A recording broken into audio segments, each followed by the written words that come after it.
ઓમ ગણેશ, હર હર મહાદેવ, જય સિયારામ, ભારત માતાની જય।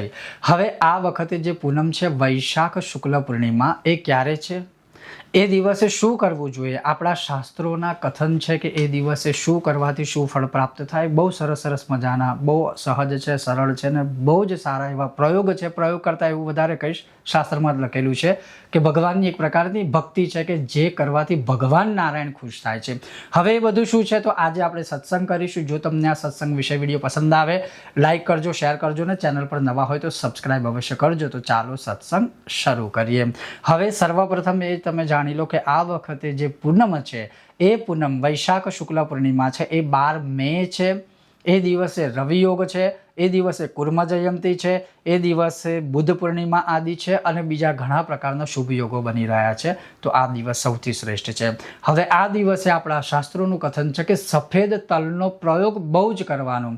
ખાવામાં હોય, યજ્ઞ કરવામાં હોય, ભગવાનની અર્ચના કરવામાં હોય, પૂજામાં હોય કે ભગવાનને પ્રસાદ ધરવામાં સફેદ તલનો જ પ્રયોગ કરવો। કેવી રીતે, તો સવારે ઉઠીને જ્યારે આપણે સ્નાન કરીએ ત્યારે સફેદ તલ અથવા તો સફેદ તલનું ચૂરણ બનાવી અને એ પાણીમાં રાખી અને એનાથી સ્નાન કરવું। એ રીતે સ્નાન કરવાથી શારીરિક પાપોથી મનુષ્ય મુક્ત થાય છે, એવું આપણા શાસ્ત્રોનું કથન છે। પછી શુદ્ધ જળથી તમે સ્નાન કરી શકો છો।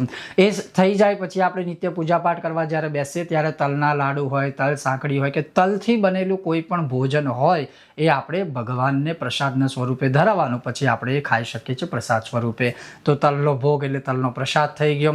એના પછી કહ્યું છે કે કોઈ તમારા ગોર મહારાજ હોય, બ્રહ્મદેવતા હોય ને કદાચ કોઈ દાન ન લઈ શકતા હોય તો કોઈ મંદિરમાં, શિવાલય કે વિષ્ણુવાલયમાં કે કોઈ પણ મંદિરમાં અવશ્ય તમે સફેદ તલનું દાન કરો ને એમાંય સાથે જો કાંસાના પાત્રમાં, કાંસાની વાડકી કે થાળીમાં તલ મૂકીને આપો તો એનું ફળ વધારે માનેલું છે। ના પ્રાપ્ત થાય તો દેશકાળ અનુસાર એનું આચરણ કરજો, પણ સફેદ તલનું દાન કરવું। એના પછી કહ્યું છે કે યજ્ઞ કરવો। યજ્ઞમાં તમે વિષ્ણુ સહસ્ત્ર પાઠનો યજ્ઞ કરી શકો છો। એક એક નામ બોલી અને 1000 નામોથી સફેદ તલથી આહુતિ આપવાની। હવન સામગ્રીમાં સફેદ તલનો પ્રયોગ કરવો।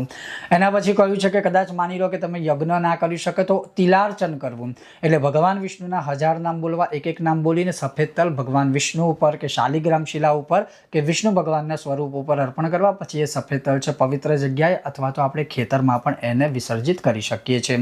આ રીતે આખી પૂર્ણિમા જે કોઈ પણ મનુષ્ય કરે છે એને પૃથ્વી દાન કરવા જેટલું ફળ પ્રાપ્ત થાય છે। કાળા મૃગચર્મનું આસનનું દાન કરવાથી જે ફળ પ્રાપ્ત થાય છે એ ફળ પ્રાપ્ત થાય છે।